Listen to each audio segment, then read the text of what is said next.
I'm sitting there and he goes like this. He goes, do you want to go back to the old world? And I'm like, I don't, a little bit. And he goes, I'm so happy right now. The time that I get to spend with my family, he goes, it's absolutely amazing. And he goes, listen, if I have to make less money to just spend more time with my family, I'll do it. And then he takes a drink, and then he goes like this, and he goes, and I looked at the numbers, we're actually making more money. 100%. Cheers. This episode of Two Bears, One Cave is brought to you by Saatva. Go to saatva.com/theshit and get $225 off any mattress of your choice. They have it all. They have the luxury firm mattress that you would find in a 5-star hotel. They have a memory foam mattress in their line called Loom and Leaf. And they even have the mattress that moves and sits up and has a zero gravity setting that vibrates you to sleep. It's incredible. It's called the Solaire. I've had them all. I'm telling you, it is worth investing in your own sleep. These guys also provide amazing customer support. They do mattress takeaway service. So when it's time to dump that mattress that you have been sleeping on to get your Saatva, they'll take it away for you. You don't have to leave it in your front yard. Once again, Saatva, saatva.com/theshit, and you can get $225 off any mattress of your choice. Today's podcast is brought to you by Established Titles. You too can become a lord at establishedtitles.com and help woodland conservation efforts at the exact same time. I'm a lord. By the way, I'm already a lord, and I've been a lord. Oh, really? Yeah. Did you go through Established Titles? Yes. I did too. And my daughters were like, Dad, you're a lord? And I was like, oh, yeah. It is a super fun gift to give somebody, in my opinion. It is, yeah. I love this stuff. How does it work? Well, I'll tell you. Scotland landowners have been long referred to as lords. Lairds. This is a Scottish term for lord. All you need is at least 1 square foot of land. Established Titles, lordships, and ladyships title packages are based on the same historic land ownership custom. They plant a tree for every order and offer title packs with plots ranging from 1 square foot to 10 square feet in Huntly, Scotland, so that you too can make anyone, including yourself, a lord or a lady today. Title packs start as low as $49 and come with a personalized certificate, a unique plot number, and a plot dedicated of land on a private estate in the Scottish Highlands that you can visit at any time. Established Titles is offering our listeners 10% off their lordships and ladyships. This does make a really cool present. For someone that you don't know what to get, this is a cool present. Their packs with you can get 10% off their lord and ladyship title packs with the discount code BEARS. Go to establishedtitles.com to become a lord today. Enter the code BEARS. Enter BEARS at checkout to get 10% off. That is establishedtitles.com with the discount code BEARS to become a lord today. Thank God Bert's not here. And I get to chop it up with somebody that's fun to be around. Yeah. A little more intellect, a little more cerebral, a little spelling and grammar come together, and ideas. Well, flow. I appreciate that. Tim Dillon, thank you very much for coming. Thank you for having me. And R.I.P. Bert to Corona. Yep. That was tough. It was not unexpected. I will get your graphic up real soon. Yes, I promise. It was very swift justice. It was, that the COVID really you can't just deliver. abuse booze and your body like that for decades and expect no repercussions. Yeah, COVID got in and it didn't leave. So we're sad. But, listen, he leaves a beautiful legacy. I wore this for you today, by the way. I love the USA. And it is where we live. It's where we live. Good. And when I think of USA, a lot of times, a few moments later, I think of Tim Dillon. Well, as you should. Yeah. As you should. I got a polo on. And it's red and blue. Well, this is the Ralph Lauren is the only reputable clothing company that makes clothes for bigger gentlemen. Yep. This is really what it is. Please. And it's American royalty, and that's what I try to exude. It's really kind of, did you accept it? Like, I'll even sometimes I'll go flog myself by going to a mall and seeing clothes that looks attractive that I like. Yeah. To go in there just to be like, so do you have anything bigger? And they're like, no, we don't have anything bigger than this. Or they'll say, this might fit you, and I'll put it on and look in the mirror, and I'll be like, Jesus Christ, this is embarrassing. I can squeeze into jeans. Like I can squeeze into Lucky jeans or something, especially the ones that are a little bit more forgiving. Yeah. But the shirt game and the shoulder game, all of these designer clothes are made for European, French, small, soft men. Cowards. Yeah. And those people are dressed, and as when I go to Boa Steakhouse in West Hollywood and I see all these the young model bullshit, they all have the cut is just very slender, very slim. Hugo Boss doesn't make shit for us, dude. No. Nothing. So, but I'm happy with Ralph. Yeah, Ralph says a good I job. throw down with Ralph. Yeah, I wish he'd throw me a couple of bucks because I've been doing, but I don't know that I'm what Ralph wants out there. That's the other problem. Is You don't think so? I don't know if my picture is up in a room at Ralph Lauren and they're going, we want a guy in a DXL store in Palm Desert trying on shirts and asking how much they'll shrink. That's not what we want. But guess what, Ralph Lauren? That's what you've got. You got it. That's what you've got, truly. Just give him the endorsement. Just give me the endorsement. It's happening. Yeah. I mean, he's wearing it, so. Ralph Lauren is for guys like me who look a little racist. Right. That's what a Ralph Lauren polo really is for. It's for a guy that looks like he's a little bit on the edge of what is and is an acceptable term for 2020. Yeah. You don't see anyone in a Ralph Lauren polo navigate the non-binary question appropriately. Never. No. I've never thought of that, but that's so true. No, yeah. It's always a guy who's a little out of it. It's come on. Let's just call them what they are. Yeah, he played 9 holes. He's a little tired. The wife's yapping, and it's a little bit of what now? Energy? What is this? Who wants to be called what? Yeah. I'm not doing it. That's he's what he says. I'm not doing it. Yeah. And neither are any of my friends. Right. By the way, we all wear Ralph Lauren. Right. Okay? It's the uniform. Yeah, I don't know if corporate is even going to entertain a sponsorship now. I imagine that the chances are very slim. Right now, it went from 5 I down. tried to get I had a publicist for 25 minutes, and I fired her after she 2 weeks after I did Rogan. She texted me. She went, "You did Rogan?" So you're like, then all right, I gotta go. I said, "Let's go." Yeah. Also, she asked me to her ex-boyfriend who had blocked her on Facebook. She wanted me to go and look what relationship status he was in. So I said she might not be the most professional. And this, this was a real person. and she was charging you real fees. She was charging me money, and I had to say no to her, and but she said she goes, "I'm going to try to get you this was a fact." She was trying to get me she wanted Megabus to endorse me because this was when I used to take Megabuses to shows, not currently, but I had a bit about it in my act, Megabus. So she goes, "We'd I would love, we'd love to get to get a Megabus to sponsorship. get you and Megabus in business Wait, together." explain Megabus to people. Well, Megabus is it's the bus that passes you by and it goes for $1, get on. Yeah, and it's never $1, but it's always it's right. As the buses go, it's a pretty good option. It's a double decker. It's college kids, old people, hippies. It's not that bad. It's not like Greyhound, and then it starts to fall off a little bit. It gets really bad. Lucky Star, they get real bad. They get bad. They get bad. But Megabus was one that I would take a lot. And she goes, I said, this was her quote. She goes, "It'd be great to get you in business with a brand like Megabus." So I'm still open to that. I'm still open. What was your response to that? Great. Because that's what this business does to you. Yeah. You're like, absolutely. Yeah. I will advertise anything. Megabus, big and tall clothing store, DXL or something.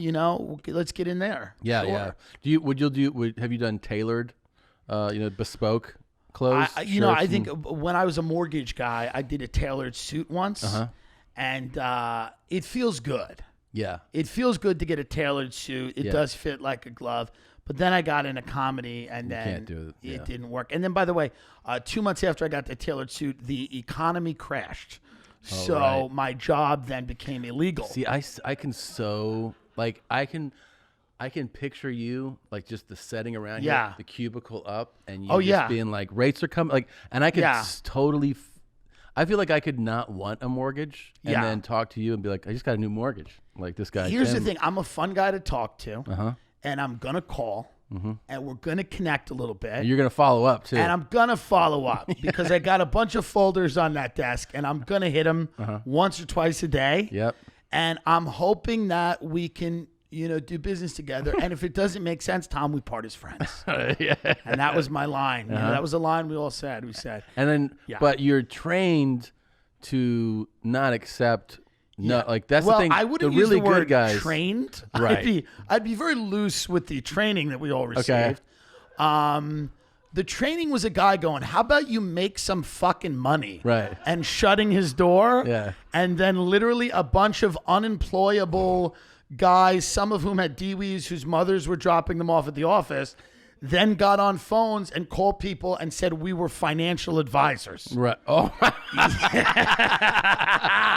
I specialize in residential finance. Yeah. Yeah. I specialize in residential finance. And it was a beautiful time. It's Yeah. an American time. Do you remember, because I did sales stuff. I sold Yeah. knives. I sold, Knives. the Cutco knives. Of course, door to door. I was, I was top 50 in the country. Wow. But I remember, you remember certain instances, like I'm 19 and I'm in this hot married woman's home. Right. And she's gorgeous. Yeah. And just being 19 and around her, Huge. And she was like, my husband wouldn't like that you're here, shit like that, and just getting nervous. And I Yeah. remember putting the knife back in the sheath and stabbing myself into my hand, and Wow. and her being like, "Did you just hurt yourself?" And I'm like, and just you just remember those, and then also remembering people who are like, "I'm not really interested in this," Right. and then you leave with $1,000 sale, Yeah. just from working it. But do you have memories of someone being like, "Yeah, I'm definitely not interested in a mortgage," and then you sold them one? I remember I was in one of my first meetings in Long Island. I was sitting there and there was a couple. I had done all this. I'd come out of debate team. I was like a talker. I love talking. Sure. Blah blah blah.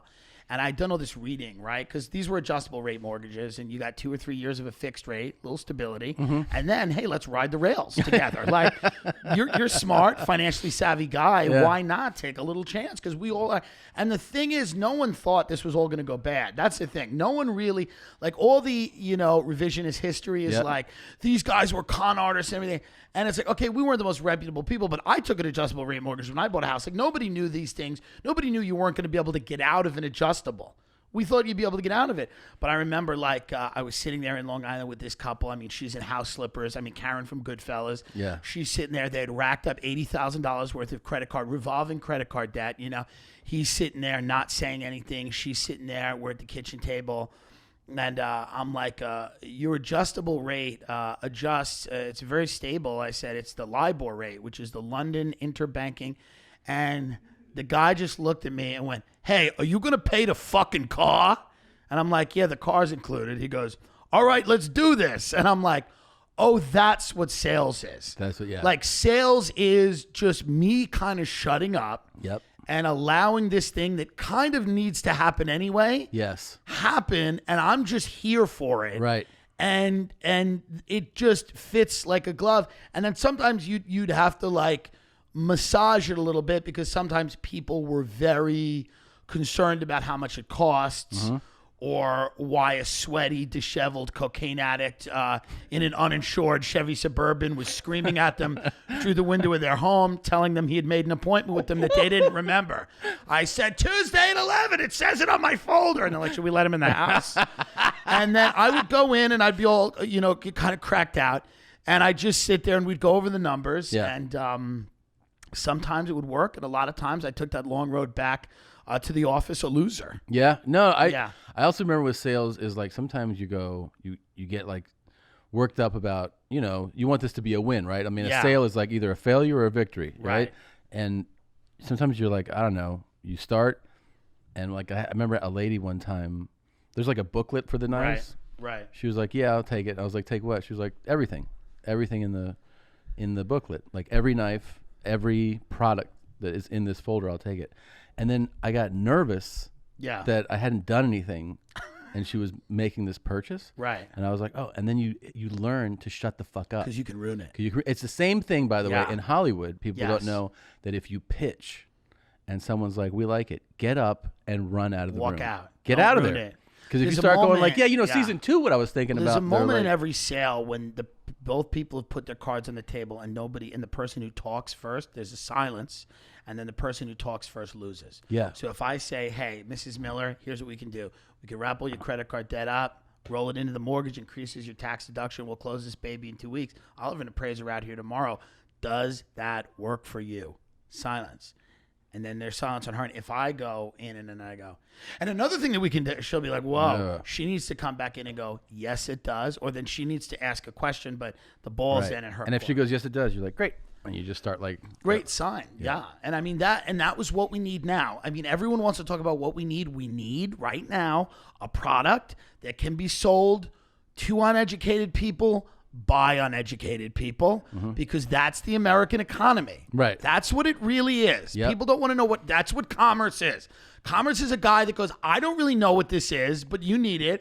And someone else who goes, makes sense. Makes sense. And that's what happens. And here's some money for it. We're in a bust right now. It's a boom and bust cycle. And I don't know if it's going to be fucking green energy. I don't know what it'll be, but it's going to be something that will be unregulated in the beginning. Could be a weed type thing. I don't know what it'll be. But what it needs to be is something that people can sit in office buildings and sell to each other. Yeah. Yeah. Do you feel optimistic about the next, 6 months coming up? Like, this has been, I mean, we all are talking, ad nauseum about obviously pandemic and all this stuff. But it's like, now, I don't know. There's a really weird feeling in LA. You were just in New York, which I would love to know. We'll talk about it, more about. But do you feel like over the horizon, that things are on an upswing ultimately here, or it's just still unpredictable to you? It's unpredictable. I think the election is big. I don't think the election solves all the problems, but I think if Trump wins again, we see probably more of what we've been seeing. So, like with the protests? Yeah, with the rioting and the looting and the protesting and things like that, that protesting that is becoming civil unrest and things like that. And like in Portland. Biden doesn't fix anything either, by the way, but here's what he might do. It's just the foot off the gas a little bit. Exactly. It's a reset. It's a reset of because he's going to die a few months in, and then Kamala Harris is going to be president. Is going to queen her way into the Oval Office, and good, and let that happen. Because here's the reality. Kamala's going to come in. She's going to put everyone in jail. They'll put the military on the street. They'll start putting chips in people's heads. But she's going to need to do it. She's going to do it, and she's going to be like, it's not, you're not going to be able to really tell a black woman to not put a chip in your head. Right. So Trump, it's going to be a problem. But if a black woman goes, you're getting chipped, you're going to go, yes, bitch, And that's kind of what the country needs. We just, at this point, we need a dictator. Yeah. You just got to choose your dictator. Which one do you want? I mean, I want the one that's the least annoying. And I don't know who that's going to be, but I think that for the moment, if the foot's off the gas, because Trump's just going to keep pouring heat. First of all, people I don't think recognize how much of this is kind of all a game to him. It's a game. To him, too. Yes. I mean, I think when I watch him, I go, he goes through these cycles that feels like if you actually go into it, like if you take your emotion out of it and you go, I'm just going to study behavior and patterns. Right. You go, this guy is riding this like it's a game, like he's playing a game. This episode of Two Bears, One Cave is also brought to you by Squarespace. Turn your cool idea into a website. Who are you if you don't have a website? I'll tell you, you're missing out. You have to have a place to direct people to go. It doesn't matter what you do. Do you write? Are you you want to publish your content? Do you sell products? Do you make anklets? Do you take plast photos and you just want a place to distribute them? You go to Squarespace and you get your site started. They have beautiful templates from world-class designers, powerful e-commerce functionality lets you sell anything online, and you customize the look and the feel. It's like world-class looking designs, and it's so easy to get started, and you need to have this website. Go on over to squarespace.com for a free trial, and when you're ready to launch, use the offer code BEARS to save 10% off your first purchase of a website or domain. That's squarespace.com, and enter the code word BEARS. This podcast is brought to you by Whoop. This is the best personalized fitness tracker I have ever worn in my entire life. It's really difficult with what's going on in today's society to know how hard you're going to train. What's more important is how hard you sleep and how effective your sleep is.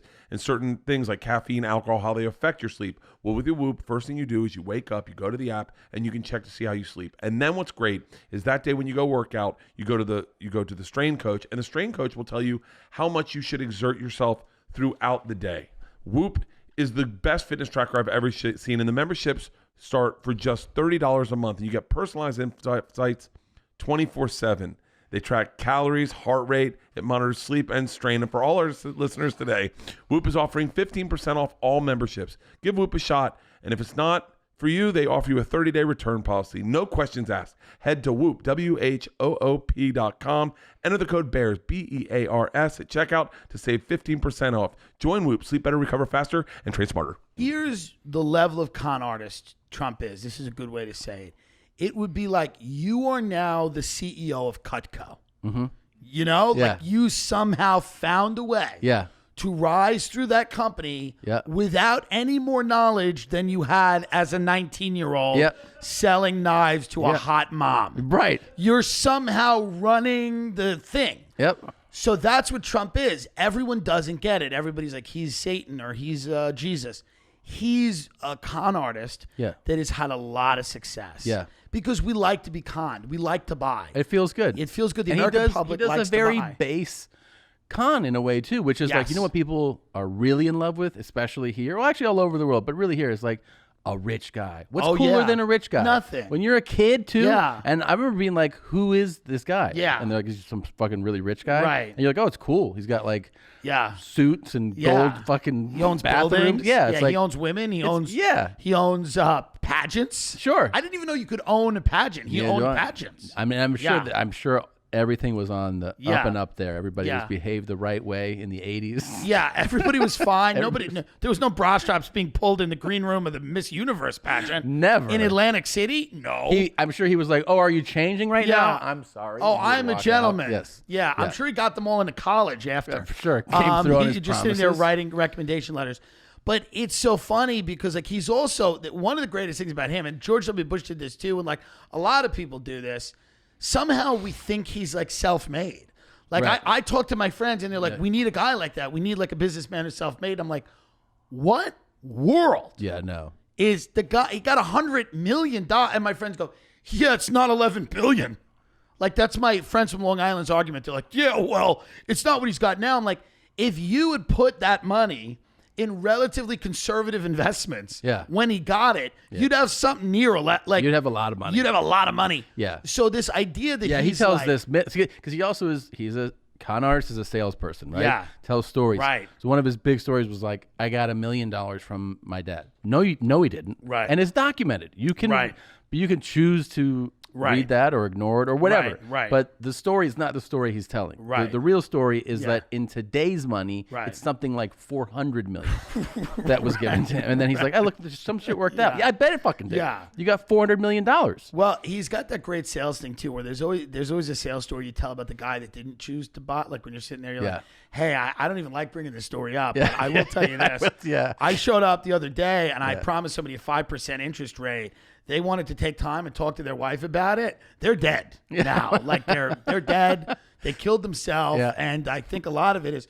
So Trump has these great stories where he's basically like, sure, go with the other guy Yeah. if you like fire, you know, if yeah, he's like, you want chaos? Yeah. Sure, go with him, you Yeah. know? You like getting killed in your sleep? Go with the other guy, Yeah. you know? He does that. He does that too. And he also does a very like in that vein of that. He does the friend of mine said the other day. It's like nobody said that to you. Yeah. No, every time he's like a friend of mine was telling me how great I'm doing. Like Right. no, No one- Or, yeah. like, a friend of mine said, you know, you're a perfect person. And I'm Yeah. like, oh, did he say that to you? That's Well, cool. yeah. I'm sure that was something someone said. Like, he will say that. It'll be like somebody called me and said, you're just doing, you work so hard. Yeah. You do You so need to great. take a break. Jesus Christ. And the thing about Joe Biden that worries people is what makes me the most excited is that he is a corpse. Yeah. I love that. Like, everyone's like, but Biden's dead. I'm like, good. Good. How great does a dead president sound right now? Perfect. How phenomenal does a literally dead, and I Yeah. mean legit, like on oxygen, on his way out, president sound? It's like phenomenal. There's not a chance he Yeah. would make it 4 years. He will not make it 4 years. Not No, a chance. Kamala steps in soon. Yeah. And then they bring in a VP, whoever that'll be. Who would be the VP? Elizabeth Warren. Oh, right. They bring in another lass, yeah. and then they just listen. We're all heading towards a tech.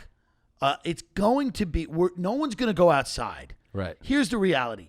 Outside is over. It's done. It's on fire. It's annoying. All outside does is fuck up the Wi-Fi for what you really want to be doing, which is inside on your computer. True. Jerking off or arguing with your aunt about China or whatever. So outside's done. The natural world is really gone. We're just going to be in a tech prison that's being created. And here's the thing about the new prison. You can't say they're not taking a lot of care. Right. They're artfully constructing a prison that you will live in. Mm-hmm. They hear all your thoughts. They know everything you want. Everything from your porn choices to your Grubhub orders. It's everything. You're gonna be. So the prison's gonna feel nice, but make no mistake, it's gonna be a prison. So I was talking to a high level former, extremely high ranking CIA person. Wow. Okay. I love this shit. And you're talking, of course, to the Culinary Institute of America. exactly. Okay. Yeah. And I'm like, look, when you make chicken cordon bleu, do you actually have to get it flattened or how? So I'm talking to this person who was is retired now, but was very high ranking, and I'm having first news conversations, and then this is nothing new, but it's just if you know the person, then you're like, Jesus Christ. Because back to you saying they're recording what you search. Right. Dude, I asked a question, and right away, the guy goes, not on the phone. And I was like, it took me, when you don't process what you hear right away. So I go, no, I'm saying, like, do you think that he goes, not on the phone? Yeah. And because we're just on our cell, like just talking. Right. And I was like, oh, and I felt my fucking heart stop because I know who I'm talking to and what that means. And I was like, there's something about somebody in that position telling you versus like you and me being like, I'm like, not on the phone. You're like, oh, okay. Okay. But like when he said it and we're just on our cell phones and I'm just making conversation. Yeah. I don't know. It resonates differently. You know? I mean, this is somebody who has clearly knows that these calls are not unmonitored, man. Like, no, I mean, listen, there's a lot of people in our country. They can say they don't like China. Yeah. They can say that they're not a fan. Let's be very clear. Mm-hmm. They look at what China's done over there and they're going, we kind of like this. So wait, the people live in constant fear and terror, but they're also highly motivated and productive. What a fun mix. And basically what China's done is they've clamped down on any type of dissent online. They've basically figured out a way to create this online utopian world where you cannot express your dissatisfaction with the government or with the prevailing systems of what's happening. That will be America. Eventually, they're going to figure out a way to get there, but it's always going to feel so much cooler than China because we're going to have the best entertainment or very good entertainment. Food is going to come right to your door. Amazon drones are going to drop off your groceries. But the flip side is you will be just crushing under the weight of the empire. But that's okay. Yeah, I mean, that's okay. Like, people get mad at me. They're like, no. I'm like, what are you going to do? Right. What's the other plan? Right. And this is the plan. The plan. You're going to be crushed under the weight of a technocracy. Get on board or you're in trouble. I'm okay with it. I kind of want it. Like, I'm kind of ready for it in a way that I'm stunned how ready for it I am. Yeah. I'm kind of ready to go and turn my door to leave and have it go, air quality levels not sufficient. I'm like, all right, I've been here 3 months. I guess they'll let me out one day, but is there food here? Yeah. Oh, good. Yeah. Oh, I'm in the quadrant with food. Yeah. Good. Good. Good. Oh, we have a new movie. There's a DXL. We got a new movie. We got a DXL. I have a new shirt. I have a new polo I can wear. Drops it in the house. Yeah, it's coming. And people that want to fight, you can smash as many Starbucks windows in Seattle as you like. Yeah. It ain't going to change anything. And the world those people want isn't going to be great either. But yeah, and by the way, I could be wrong about all this, but I don't think I am. I think that's kind of going to be, and I don't think they'll even have to lock the doors. I think it'll be voluntary. I think people just can be like, yeah, I don't want to leave and get the ember in my throat today. Yeah. So I'll just stay inside. I do think you're totally right that the Biden choice is it's the kind of choice of going like, do you just want to take a breather for a second? Right. Like this. Right. Are you done with the Coke binge? do you want Yeah. to just, you know what I mean? Like It's you've been up for 5 it's nights. It's the choice in of like Vegas. summer school or Yeah. repeating the year. Right. Like, hey, you don't want to repeat the year, do summer school. The overall thing, you're not going to Harvard. Like, it ain't working out, but you might as well just sit in a sweltering hot room for 2 months and watch a pregnant teacher, Miss Ruisi, shout out to her, who changed her baby while we were in math, and mixed race kid, though, very woke, love her, and she, but that's what we're doing. Yeah. Joe Biden is a corp. They're going to wheel him in like Hannibal Lecter. Yeah. He's going to sit at that desk, and then the real Fox, these WASPs and these people that own the country and have for trillions of years, are just going to go back to doing whatever skullduggery they do. Yep. And everybody's going to go back to like whatever it is. And I can tell you that because through 8 years of Obama, nobody was in the streets really doing much. There was a few protests about police shootings, which clean the police up. They're a little much. Here's the other thing that's fun about so when the right is in power, as they are today, you get all this woke shit over the top, right? Right. But when the left has power, it's kind of more fun. It's to, a little, get to you can poke for more. our job. Yeah. It's much easier. Yeah. This country's not designed for a wholesale reimagining. Right. Things might get better. I hope the police are, reined in and they can establish more of a, successful, strategy. Synergy with the community. Yeah, all of that. Yeah. I hope that people get health care. I hope people, I would like all those things to happen. But when you start understanding we're just an empire, we've passed our peak. Mm-hmm. The good day, it's not going to be like the 1950s again, where it was like we're going to the moon, and many of the large scale, social movements have won. People have more rights now than they did. Yeah. Civil rights, gay rights, things like that. Those things will continue, hopefully. But I mean, where do people think we are? Yeah. Where do you think we're living? What do you think? It's a scam. I mean, this country's a very successful scam. It's like an Enron. Like the last week of Enron, like a secretary was like, the numbers don't add up. And somebody, but will you throw her out the window? Like, bitch, where do you think you've been working? You know this is fraud. Right. You know it's not real. Right. The girl who told her mother, I'll fight you outside of Dr. Phil's show, is a star. Yeah. She's a bona fide star. She's a multimillionaire. And she's kind of good. Yeah. So that's how sick it is. Catch me outside. How about that? Yeah, how about that? Yeah. And then you hear her rap and you're like bopping to it. Yeah, You're like, this is not bad. This is the Catch Me Outside bit? That's America. America is the moment where you're outraged that she's a star. And then the next moment where you go, this is kind of good. Mm-hmm. America lives in that split second. That's where America lives. So true. Like, fuck that bit. This country is shot. Oh, this isn't bad. Not bad. And that's going to be the future. Holy shit, man. Yeah. I don't know if I think. Sorry, I'm here with positivity and light. Yeah. Because I feel like you just painted a very real picture. But I think that's what it is, because that was for it. To me, that sums up America more than anything.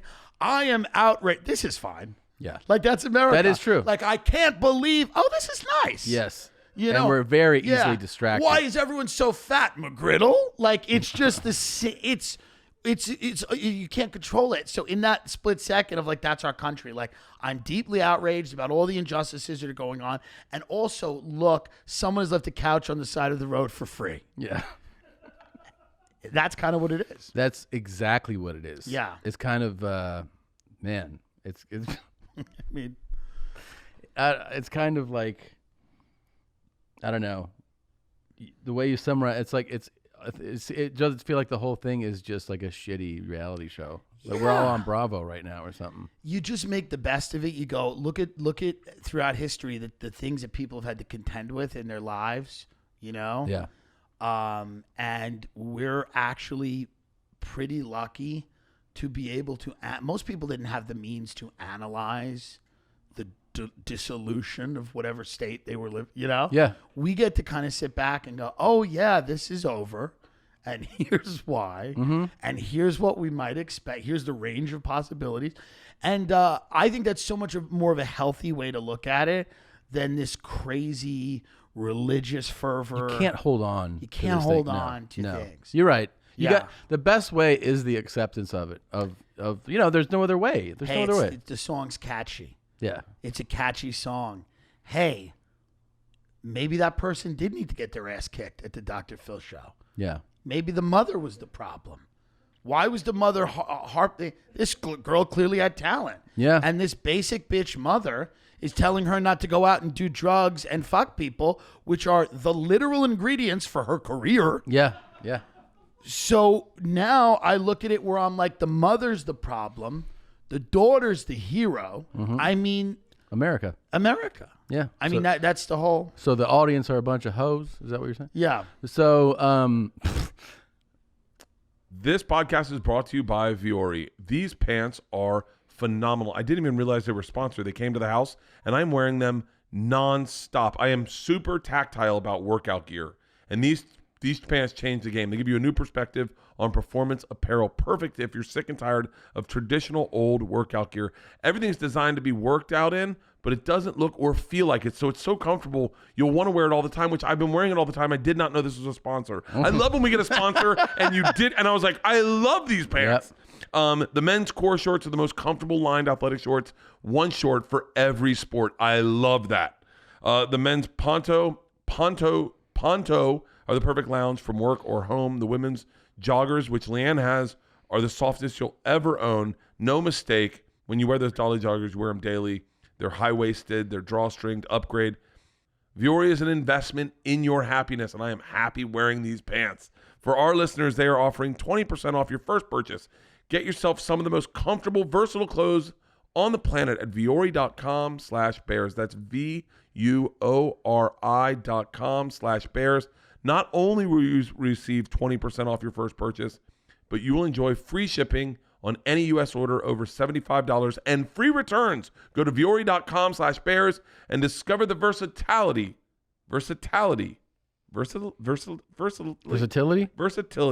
of Viore clothing. This episode is also brought to you by Bubs. We're all looking for ways to stay as young and active as possible. Interesting thing happens in your 20s. Your body starts producing less collagen, the protein that the body uses to replenish itself. And that means you need to find a way to replenish that yourself. And so if you use Bubs Natural Collagen Protein Powder, it is Whole30 approved, NSF certified for sport, so you know it's the highest quality, and they give 10% of all profits to charity. It's amazing when companies do things like this. You can mix it right in your coffee, your tea. There's no grittiness. There's no like grainy, it's not like something that you're like chewing on. It actually totally dissolves.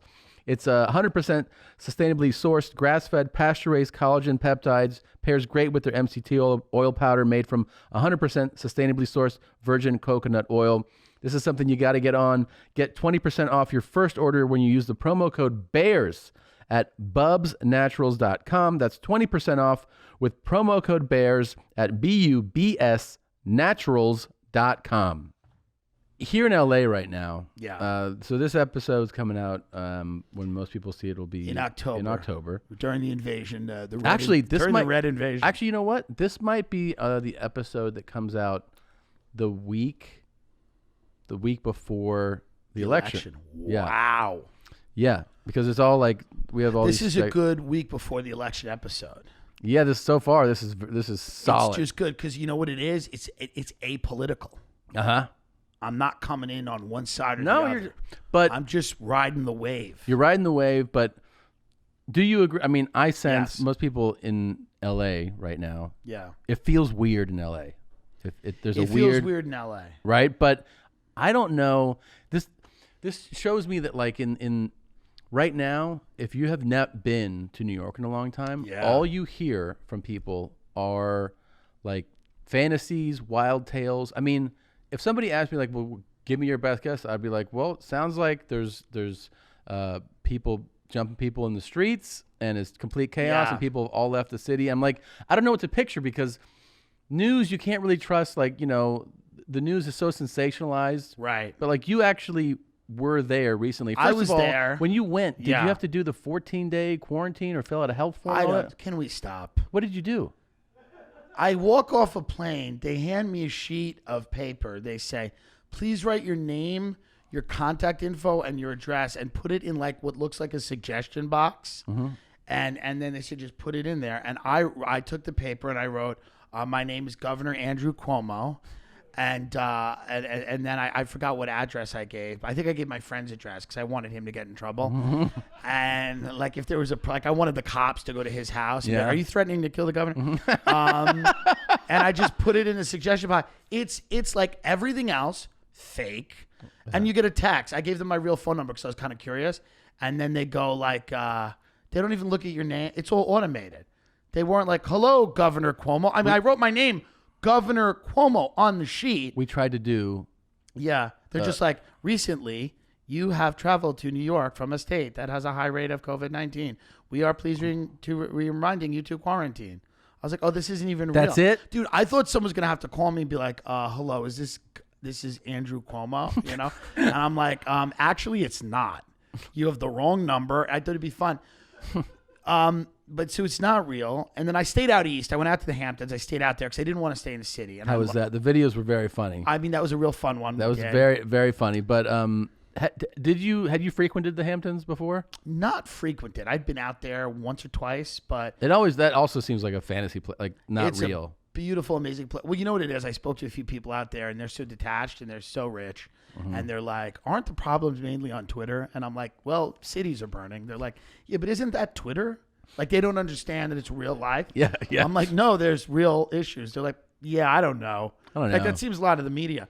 And I'm like, well, yeah, but there's some issues. They're like cyclical. Yeah. You know, just anyway. You know.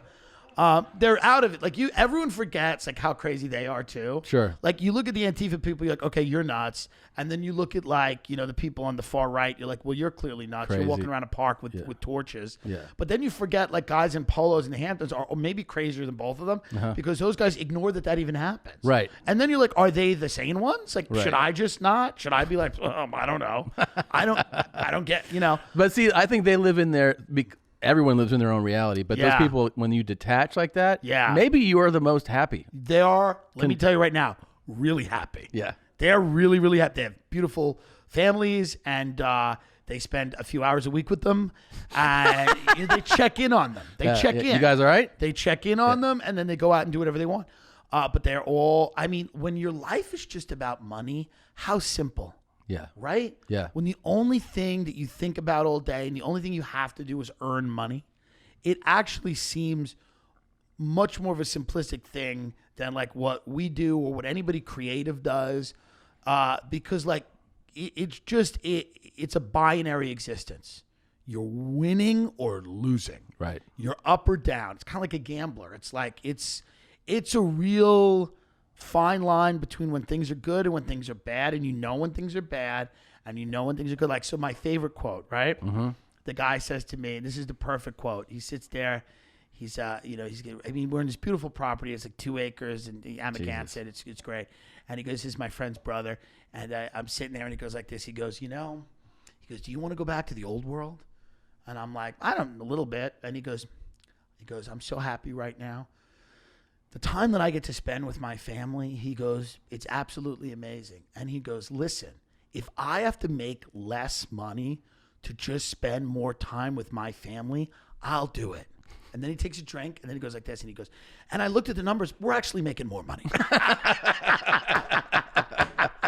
So, because in the beginning, I'm like, oh, what a sweet guy. And then he goes, actually, the numbers, we're doing better, actually. Yeah. So it's like, oh, this is theater. Yeah. But I went into New York City for a few days, and I got an Airbnb, like 50 stories up in a Hell's Kitchen building, which is right in the den of horror, which is Times Square, right. Port Authority bus terminal. And me and my guy that opens for me, Dan, we're doing shows at the Stress Factory in New Jersey. Good shows. A lot of fun. 150 seats in a tent. Feels like a festival. Feels like you're rocking out at fucking wherever. Is it like in their parking lot? Or? It's in their parking lot. It's in the entrance to their building. I've done Stress Factory, but there's like an entrance, like that courtyard. They just put a tent out there, and it's killer, man. And you feel like you're in a real club. I had not been on stage in 5 months. It was amazing. How was first time? It felt great. Within a second, the adrenaline walking to the stage is big. Big. And then once you're up there and you get your first laugh, like I forgot what I did. I grabbed the mic and I think one show I said I have 102, I have 103 temperature, I feel great. And then I think the other show I just grabbed the mic and I went, fuck nurses, you know? Yeah. And then as soon as you get the first laugh, you're back. Yeah. The first laugh, you're back. It was like literally, you know, the last show I did was at the OR, the Comedy Store, 2 days before the Corona thing spiraled and it went nuts. And I literally felt like that could have been yesterday. I'm doing a show the first time tomorrow. Amazing. A backyard show. Amazing. I just want it'll be my first It's going to one. be great. It'll be fun. As soon as you get that laugh and you're in, you're like, oh, I'm back in. And it's amazing. But then they're closing all the parking garages in New York now at midnight because homeless people, I guess, are just walking down into them. And they're like, hey, this is a fun cave. Yeah. What could happen here? Yeah. I like cars. Yeah. You know, like I imagine like homeless people like there's a cave full of luxury cars 2 blocks away. Yeah. We don't have to be in the rain tonight. Right. And so they are closing those at midnight. So then me and my opener, we get back and we're driving around the city trying to find a spot. Everything's just weird, man. We went into a bodega at like 1. We're like standing there. There's a homeless woman in there begging for tea. The dude's like, it's your third tea. And then you're looking at 2 guys that are kind of walking around the bodega and you're like, something feels off. Like, are they about to whip a gun out? Am I just paranoid because of the news? Nobody's out at night. New York City used to be, and I lived there for years. Bumping, dude. 3 a.m. I'd be in a diner yelling at people Yeah. about how fucked this business was. You know, Yeah. I have been denied the amount of bitter, resentful bile that came out of my mouth as marinara sauce was flying out of it, mozzarella stick by, just being like, the denial, this bitch gets a special. Just nasty, real horror. I wasted so much in New York. Like, I loved it. It was amazing. Yeah. But like, just the amount of time I spent walking around being angry and not in awe of what an amazing city it was. Like my opener, he paints this picture of like, it's so amazing. He's like, it's just so easy to meet girls and you're dating and it's just, you're there. You guys can go get margaritas. And I'm like, but what about all the hatred? Like, didn't you just walk around every day consumed with a darkness in you didn't know how to get rid of? He's like, well, not really, no. He's like, I was dating, and I'm like, but what about the late nights on the roof of your building smoking a cigarette, cursing God? I love it there. I miss it a little. Never live there again because me and New York have that relationship where we destroy each other. I was a tour guide. I ruined people's lives. I ruined vacations that people had saved up their entire life to come to New York to just see it. And I would grab the microphone and I'd go, this city sucks and I am dying in this city. I have nothing and everyone I know has nothing. Everyone. I said, I know some of the most talented people and they're getting nowhere. And people were like, this is really, we just want to see the Lion King.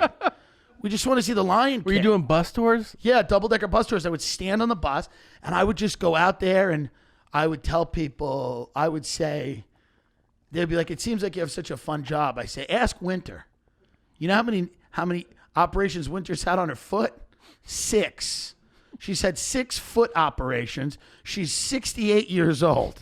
Okay? She doesn't want to show you Carnegie Hall anymore.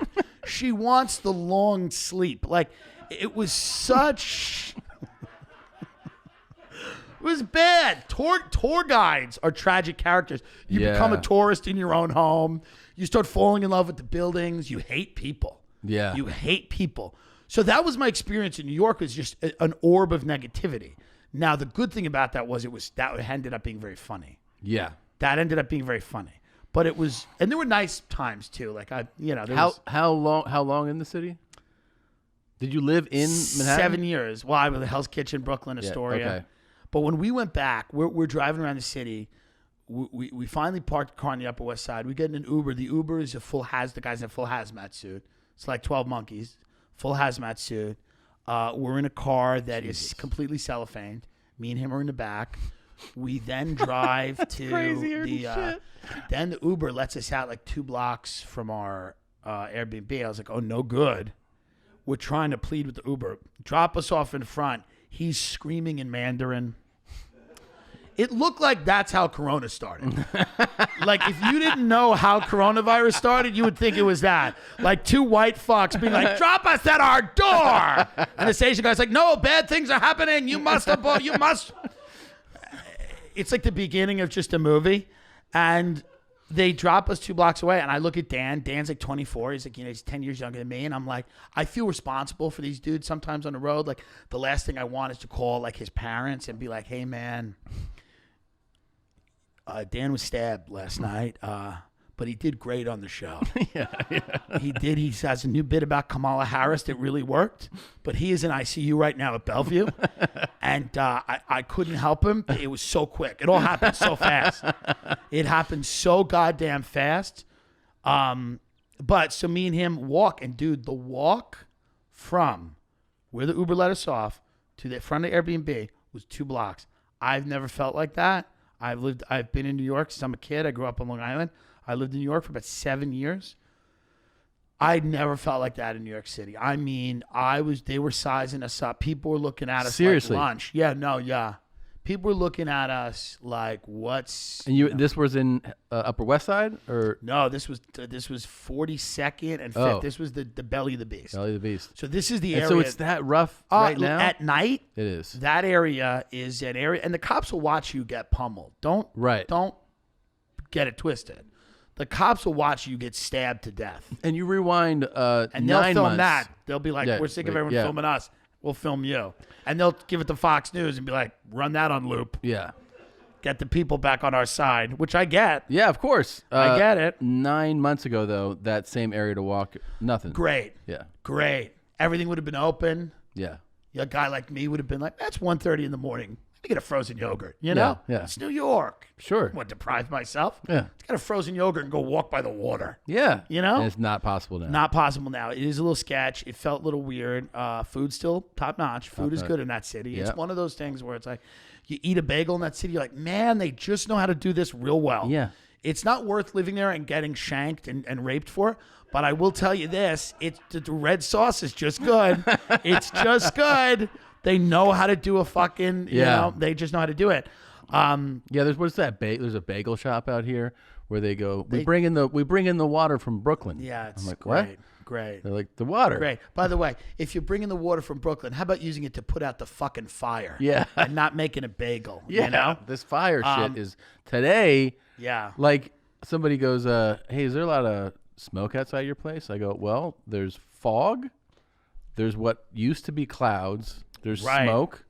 And there's a collection of colors that has come that I don't even know how to identify. Don't even know what it is. I go, it feels like we're in a soundstage, and I'm just looking up, and I'm like, I don't know where I am. I'm in the desert. I got out of LA during the riots. I just drove east and didn't look back. I look like a guy during the riots who gets burned alive, and then people really don't care. Right. Like, people look at me and go, whatever that guy said to those poor people wearing black hoods, whatever he said to them justifies the fact that he was impaled. Yeah. Like, that's the type Yeah. Oh, yeah. Yeah. No one sees this face and goes, oh, I'm sure he was on the right side of the cultural issue. It's especially with the polo. Yeah, you got the polo too. I mean, it's just, so I'm like, let me skedaddle. And I went to desert, got a house in the desert, and it's beautiful. I love it. This podcast is brought to you by Harry's. When I first started shaving, I first started using razors, and I used like 2 shaves, and then I throw away. By the way, I had peach fuzz. My dad was like, what the fuck are you doing? Do you have any idea how expensive those blades are? And I was like, no. Like $1, $2 each? He's like, no. They overcharge for these blades, and I'm paying through the nose for you to... You're using that blade for a year.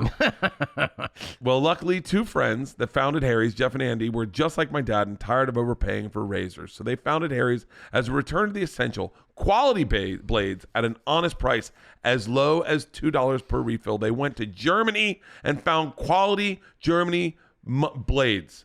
It's been precision blades, and they sourced their steel from Sweden, and their entire manufacturing process from research and design to the factory floor. This allows them to keep their prices super low. They're delivering the sharpest shaves ever, and they aren't raising prices. Stop laughing at me. Their new blades are so sharp that guys shaving 4 times a week reported that Harry's new blades can stay sharp on their 8th shave just as much as their first shave. And they're confident they stand by their blades with a 100% money-back guarantee at harrys.com. And it's now available wherever you shop. Harry's has great offers for our listeners of our show. New U.S. customers can redeem a Harry's trial set at harrys.com/bears for just $3. You'll get a 5-blade razor featuring their new sharper blades, an weighted ergonomic handle, foam shaving gel with aloe, and a travel cover to protect your blade when you're on the go. Just go to harrys.com/bears and redeem your trial offer today. Are you heading to the desert right after this? I'm going to Whitney Cummings' house because she's doing a comedy show in her backyard. And she wants me to be on it. Yeah, it's a huge embarrassment for her and me and everyone involved. But who goes to the show? I don't know. She's got like Instagram influencers in Kesha, and they're all playing with their pussies. I don't know, Tom. I don't know what's going on, but it's just what it is, you know. And I mean, they're just doing wet ass pussy in the pool, and they're trying to get followers. It's like I don't know what's happening over there, but none of it's graceful. Yeah. The point is that, and I love them. Shout out to everyone there. But, respect them all. But, so I'm doing that show. But I didn't think I'd love the desert. I didn't think I'd dig it, and I dig it. It's so hot. You can become a weird desert guy, too. You can become a weird, there's weird beach guy. Yeah, weird beach guy. And desert guy. And I don't want to be either one of those guys. Yeah. I'm a suburban basic bitch guy. Yeah. Like, that's what I am. And you're happy with that. Right? I'm happy with it. You get to a point where you go, what do I want? I want a little McMansion, suburban, basic bitch guy. Mm-hmm. I want a nice restaurant that I go to once a week and complain about. I want a few friends that I sit in the backyard with. I want, a relationship with someone who's in it because I have that house and is cheating on me. All these things are possible. All these things are so realistic. So possible. Yes. And I'm good with that. Like, I don't want to live in a cool area. I'll never be able to afford a classic Fifth Avenue in Manhattan or a Beverly or anything like that. I just want a suburban basic bitch existence because that's what I had growing up, and that was fine. And then, I also then, started doing drugs and going to other cool places like crack houses because I was like, oh, the suburbs are boring. Yeah. And then you spend enough time there and the crack houses and you're like, well, the suburbs kind of nice too. It's a yin yang. So a lot of time in crack houses? Yeah, a good amount. I started doing coke at 13, so that's really young. It was, but it also really worked. Now, it was so appropriate. I needed it. Wait. I needed it. Some kids need a little line. I feel like at 13, it's almost like, I'm trying to think with a 13-year-old mind. I feel like you're either going to, did you have to be talked into it, or were you just? I was like, what's that? And someone said cocaine, and I went, oh, cool. Oh, and then I just blew it up my nose. And then me and my friend got into it over the next few years. And we would hang out with people that do it. We'd drive into the city. We'd go to bad areas, bad places, whatever. Fun. Yeah, so much fun. There's nothing more fun. If you're listening, you're a kid, just do this.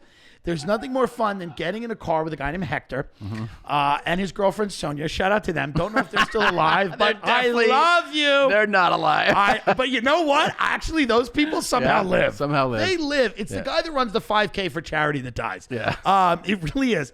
And we would just drive and we would just do cocaine and smoke weed and blast music. And I was like, this is so cool to just be in a moving car. God, I love being in a moving car on drugs. Mm-hmm. Sitting in the back seat with and people I didn't know, but I loved. But then how long till crack houses, though? Well, we would do we weren't smoking crack, clearly. We were not animals. But that's a fun joke. Yeah. What I just did there was a joke about the commentary about the way cocaine and crack are viewed in society, which has a real class, is really racial lens to it. Yeah. And when I use the word animals, what I was doing is shedding light on systems of inequality that continue to plague us today. Here's what. Thank you. Now, we would go. There was one in my town that this lady Rosie owned, and she was just a lot of fun. They were just fun. We have to just acknowledge that it's kind of fun sometimes to walk into a room with a dirty carpet, with an overflowing ashtray of cigarettes, and sit on a couch and pull a ratty blanket over you and say, "I am not going to be judged today." Yeah, yeah. Something's nice about that. Something feels good. And we would just go and we'd get to hang out and kind of just party and everything. And then we'd go home and our parents were like, where have you been? And we're like, the park. And our parents were horrible boomer parents. They were like, that's good. And, you know, my dad's like working on his golf swing in the backyard. Like, nobody has any clue. My mother's planning a cruise, you know. She's like, 7 days in Acapulco. And I want to go to Greece. You know, I remember being coked out of my face, laying in my bed and hearing my mother go, wouldn't it be good to go to Greece? And I'm like, oh, thank God I don't have parents. Oh, my God. Thank God I never had parents, you know, because I was able to go out and just get fucked up on drugs. How did the boomers missed everything? They missed everything. The boomers, I've studied the boomer like people study like errors in history. The boomer is just such a fascinating, selfish, run on self-will, run rampant to a degree of our parents were into themselves to a degree that was hilarious, and they still are. Like, no matter what you say to them, it will go back to them being a victim. They've had the greatest run of any generation to have ever stepped on Earth. Yeah. Okay? Other than Vietnam, which no one of my parent group served in. Mm-hmm. So, and the people that I know. They always have an uncle. And so it's like Uncle Johnny gave it. It's like, will you shut up? Yeah. And they just skated.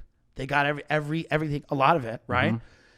And they're victims. Like now, when the whole Corona thing happened, I was explaining to my aunt, I'm like, listen, you know, we're gonna have to reopen the world. And she's like, well, I don't think so. Mm-hmm. She goes, because I've worked my whole life and I finally want to travel.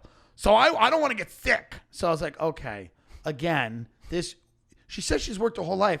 Like that isn't something that everyone throughout history has done always. Yeah, right. Like she says it like only she's done it. Right. I've worked the person. My whole life. And I'm like, oh, you worked all of the days? Like all of the other people?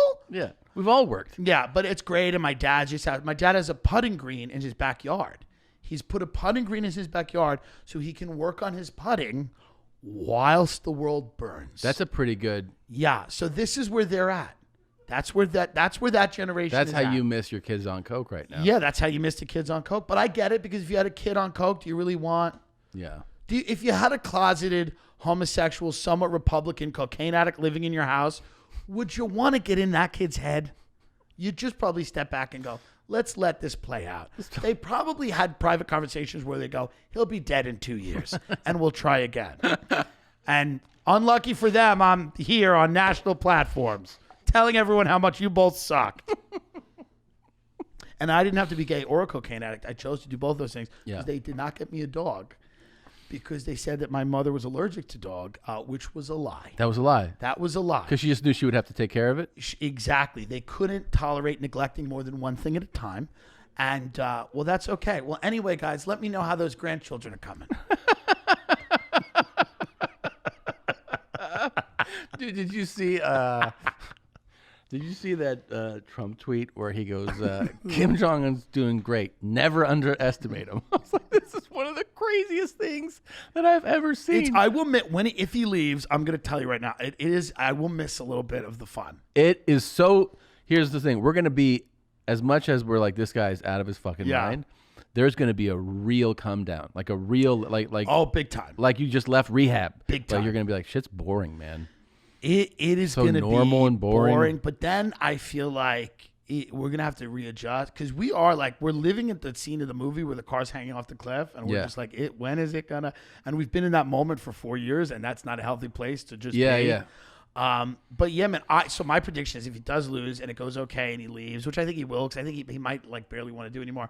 I think he might go into some entertainment-esque position. Oh, yeah. And I think within a few years, he'll be doing jokes about himself. Like, you guys let me be president. Yeah. Like, I think he'll just go back to this carnival barker that's like a funny, and I think people will like him again in the same way that they loved George W. Bush.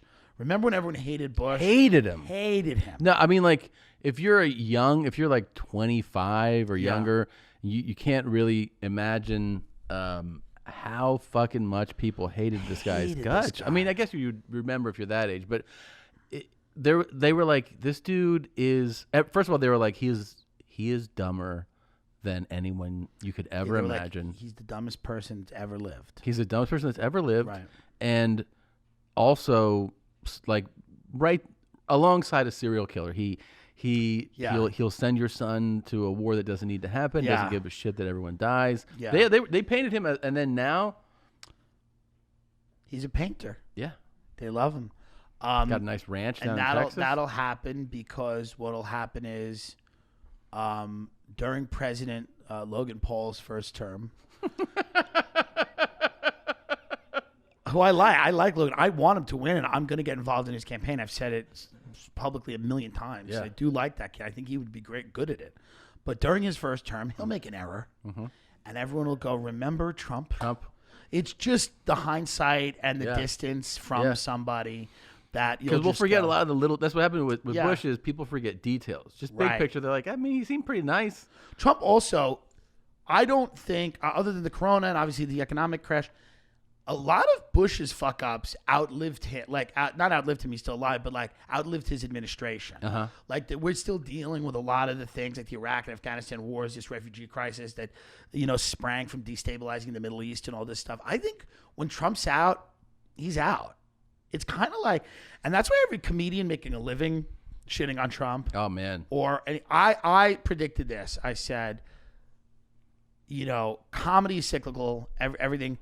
What's going to happen is Trump will be out eventually, maybe 4 years from now, maybe 2 months. He'll be out eventually. COVID will be gone. The economy will stumble back into something recognizable. Nobody's going to want to hear either one of those names again. Yeah. Nobody's ever going to want to hear Trump or COVID in a comedy club or anything. Everyone's going to be like, done. Shut up. Shut up. Yeah. Shut up. And if you think I'm lying, go try to do bits about the Iraq War. Nobody wants to really hear about that. So what'll then happen is rich kids will move back into New York like they did in 2009. They will put on funny hats and flutes, and they will start another alternative comedy scene. They will not discuss anything real. They will do bits about like Malcolm in the Middle or like whatever to them is like an arcane reference, Yeah. They'll talk about, video games and all that stuff. And make each other laugh. And they'll make each other laugh. And then the industry will be like, they're cool and we're cool too. And then that'll be, and it'll just be a cycle. Guy's new bit. It'll be a cycle. So And I think what's coming after this is just like maybe a golden era, or not a golden era, but certainly an era of like absurdist comedy. Yeah. The type, which I'm for. I'm like, bring it on. Sure. Like the type of comedy where people are like, we're just ready to be silly and goofy again. Let's get done with the rage, right? Done with the rage. Yeah. And that's why a lot of shit, like those videos I do, it's like they're goofy. Yeah. They're goofy. And I'm ready for goofy. Yeah. Your videos are great. Wow, thank you. I Yeah, appreciate you're great. I do wonder like because it's going to be so he's so fueled by attention, Trump, that if he loses this election, you got to imagine like this guy is going to be like, I need it from like his post presidency to me it'll be like none we've ever seen before. It's not like he's going to do like the regular shit that a guy does. No, I mean, it'll either be a media network where he'll be on every night. He'll be like Castro every was night. in Cuba, just He'll like be 3.5 hour speeches. He'll build or here's the other option: he just dies. Yeah, because he is old and his oxygen might be the running the president. Like he did it. Yeah, there's nothing else to do. Right. You want to talk about accomplishing everything? You've been married 3 times. Yeah. You've run all of these businesses. You've done all this stuff. You had a hit TV show. President of the United States. You were the president of the United States. You've had a remarkable life. You're the president we deserve. You're the American story, not Abraham Lincoln. You're the real story. Yeah. That's the American story. And I mean, like, when he dies, play Bad Baby at the funeral. And like, it'll just be like, the ultimate acceptance of who we truly are as people. There's a great line in Oliver Stone's Nixon, which was a movie that a lot of critics didn't like because they're pussies. But it's a good movie, these people that write it, but what? He goes, he looks at a picture of JFK on the wall, and he goes, when they look at you, they see what they want to be. When they look at me, they see what they are. That is a great line. That's a great line. And I think with Trump, when we look at Obama, we kind of saw what we wanted to be, kind of this middle-aged, in shape black guy. Yeah. is that just me? Yeah. Or I might be projecting, but and when we see Trump, we kind of see what we are: this bloated, hilarious con artist who's just trying No impulse control. no and, impulse control, who's just stuffing himself with McDonald's and trying to lie his way into riches and fame. Yes. And that's who we are. What a great way to wrap up an episode. Yeah. You know? And everyone go vote. It won't matter, but do it anyway. It might. Yeah. Vote like you do keto. You go, hey, can't hurt. And you don't really have to. Just don't. Right. Yeah. Yeah. Just try. Yeah. I don't know. It's all gonna go to hell. This everything's gonna fall apart. We're in a real problem. Yeah. Yeah. We're in a tailspin right now. It ain't great. Yeah. Yeah. Is there some irony to you that it came together in 2020? Like numerically, it seemed like a perfect kind of, I guess the number to me, like, 2020 there's sounds like a something cool year. Interesting about it, but yeah, I mean, it's so bad that you don't even want it to have significance. Yeah. That's how bad it is. You don't even want it to be like part of a grand thing. You're like, just let somehow. But I don't think it's the end. We will limp through this. Yeah, it's true. And this is the greatest thing about America, and this is the thing that people forget, and this is why we always make it out. It's because the citizens of this country, ourselves included, not putting any distance between them, the citizens of this country are megalomaniacal sociopaths. And when you are a megalomaniacal sociopath, you can just kind of move on. Yeah. Don't you move on? Yeah. You just kind of move on. You do. And it's so important to focus only on yourself, think nothing of anything else, forget history, and just move on. I love it. Guys, I don't think there's a more uplifting message I could leave you with.